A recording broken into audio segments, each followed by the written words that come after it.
Daging merah selalu dituduh sebagai penyebab utama penyakit kolesterol. Namun, sepenuhnya itu tidak benar. Hari ini kita akan membahas mengenai daging merah versus daging putih. Yang dikategorikan sebagai daging merah adalah hewan berkaki empat, seperti daging sapi, daging kambing, daging domba, dan juga daging babi.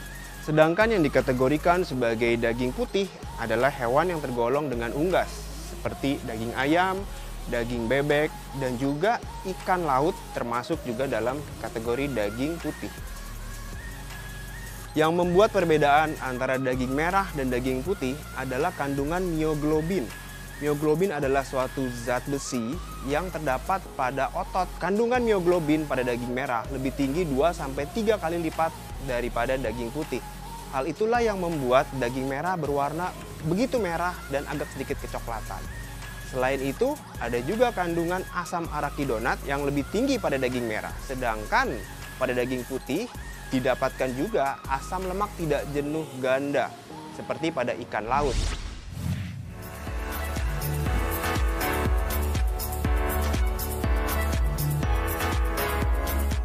Lezatnya berbagai olahan daging, pasti Anda tidak bisa menolaknya ya. Gulai, rendang, ataupun sate, siapa yang tidak suka? Walaupun digemari, tapi masih ada saja yang membatasi dalam mengonsumsinya. Karena daging merah masih dianggap sebagai salah satu pemicu mengikatnya kolesterol. Benarkah? Nah, jenis daging apa ya yang masuk ke dalam kategori daging merah dan juga daging putih? Beragam fakta dan juga mitos beredar di masyarakat tentang daging merah dan juga daging putih. Katanya mengonsumsi daging merah dapat meningkatkan imunitas tubuh. Benarkah, Dr. Christopher, itu fakta atau mitos? Fakta. Kita ketahui bahwa kandungan daging merah itu memiliki asam lemak tidak jenuh ganda, yaitu omega 6, asam arakidonat, dan juga kandungan zinc yang tinggi. Kita tahu bahwa dua hal tersebut memiliki peran yang baik untuk imunitas kita. Jadi apabila dikonsumsi secara tepat, daging merah dapat meningkatkan imunitas kita.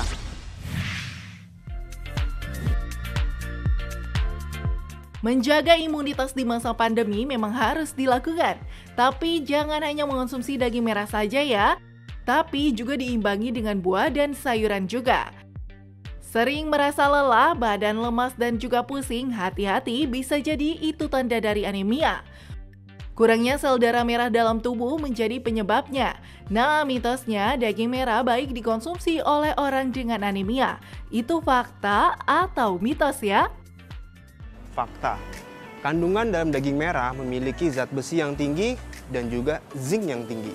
Zat besi dan zinc dapat berperan dalam pembentukan sel darah merah. Jadi, untuk penderita anemia, konsumsi daging merah sangat disarankan.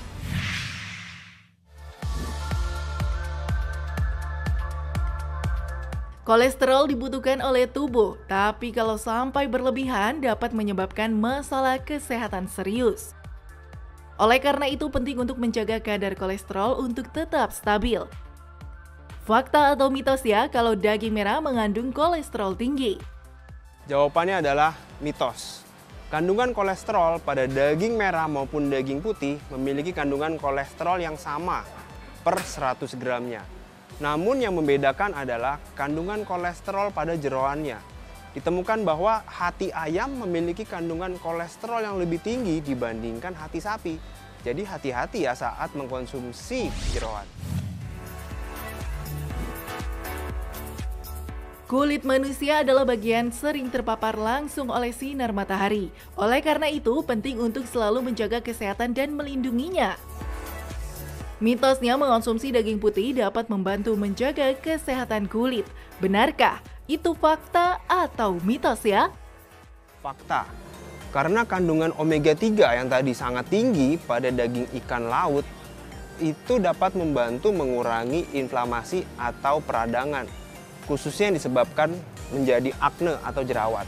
Apabila kita mengkonsumsi ikan laut yang tinggi akan omega 3 tersebut dapat mengurangi peradangan yang disebabkan karena akne.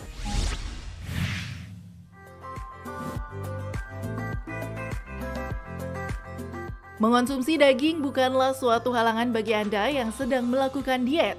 Justru mengonsumsi daging dapat membantu program diet Anda dapat tercapai. Salah satunya adalah jenis daging berwarna putih. Karena mitosnya mengonsumsi daging putih membantu menurunkan berat badan. Apa ya kata Dr. Christopher, fakta atau mitos? Jadi jawabannya adalah mitos. Konsumsi daging merah maupun daging putih itu memiliki kandungan kalori yang hampir sama. Namun yang berpengaruhi untuk berat badan adalah cara memasaknya. Mau digoreng atau dimasak dengan santan menjadi gulai, itu memiliki resiko untuk terjadinya peningkatan kalori yang lebih besar. Hati-hati, itu juga beresiko untuk terjadinya obesitas.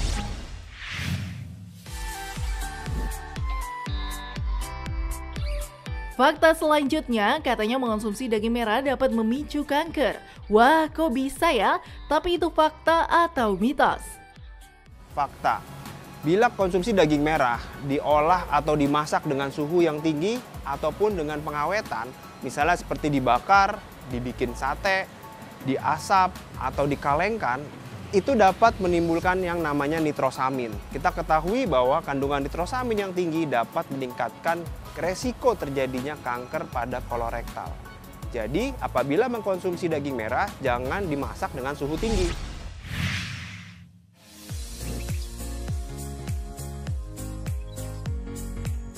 Bagi Anda yang memiliki kolesterol tinggi, tentu harus membatasi asupan makanan berlemak. Selain mengonsumsi obat-obatan, Anda juga bisa mengonsumsi daging putih. Karena mitosnya mengonsumsi daging putih dapat membantu mengatur kadar kolesterol. Benarkah itu fakta atau mitos ya? Fakta. Kandungan daging putih, khususnya ikan laut, memiliki asam lemak tidak jenuh ganda yang tinggi, seperti omega 3. Hal tersebut dapat membantu kadar HDL untuk lebih tinggi dan juga kadar LDL menjadi lebih rendah. Namun, hati-hati dengan pengolahannya. Hindari mengolah ikan laut tersebut dengan cara diasin ataupun diasap. Lebih baik dikonsumsi secara segar.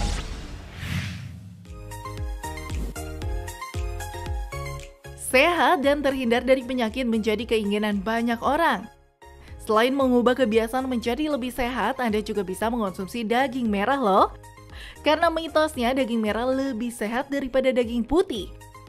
Fakta atau mitos? Jawabannya adalah mitos. Daging merah maupun daging putih memiliki keuntungan dan kelemahannya masing-masing. Daging merah memiliki kandungan vitamin B12 yang tinggi, zat besi yang tinggi, dan juga zinc yang tinggi. Namun memiliki kandungan asam arakidonat yang juga tinggi, yang dapat memicu faktor proinflamasi. Sedangkan daging putih, dia memiliki kandungan asam lemak tidak jenuh atau omega 3 yang lebih baik daripada daging merah, khususnya pada ikan. Apabila dikonsumsi secara seimbang, misalnya daging merah cukup 1-3 porsi seminggu dan sisanya boleh mengkonsumsi daging putih. Hal itu dapat memberikan keuntungan bagi tubuh kita menjadi lebih sehat. Bagaimana? Jelas sekali ya penjelasan dari Dr. Christopher. Supaya Anda tidak salah dalam memilih daging yang akan Anda konsumsi, yuk simak dulu tips berikut ini. Cara memilih daging merah dan daging putih yang segar adalah yang pertama, tidak berbau busuk karena bentuknya sudah beku. Namun kita masih bisa memilih berdasarkan warnanya. Pilihlah warna yang agak sedikit kemerahan, itu menandakan daging tersebut masih cukup segar.